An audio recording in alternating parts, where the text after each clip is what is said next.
seem to have developed this general view in Northern Ireland that democracy is about elections.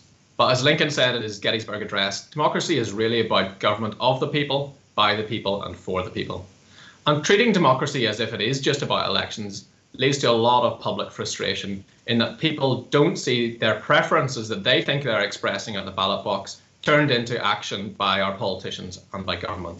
And there's a lot of data around this. So despite the fact that we have a relatively healthy electoral turnout in Northern Ireland, we also know from the Northern Ireland Life and Times survey that only about 17% of people in Northern Ireland think that having devolution has given ordinary people more of a say. And only 11% of people are satisfied with the performance of their MLA.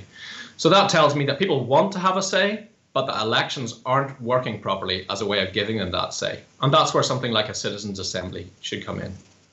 So I don't accept that the answer to all of this is simply to call in the experts. I mean, if you think about Northern Ireland, for example, health and social care, how many expert reports have we had on that particular issue? And these might have been good reports in and of themselves. They're well received in the press, but what action resulted off the back of those? So this is where I think a citizens' assembly might play a useful role. If we look at the Republic of Ireland, they've already had 2 forms of citizens' assembly, and that's resulted in significant change across a range of issues. And the key thing there is that these are issues where politicians needed the monkey off their back. These are issues that had been on the political agenda for decades, and traditional decision-making processes, including elections, hadn't been able to provide a solution. One of the key features of a citizens' assembly is that it's randomly selected members of the public, in the same way that jury service is selected.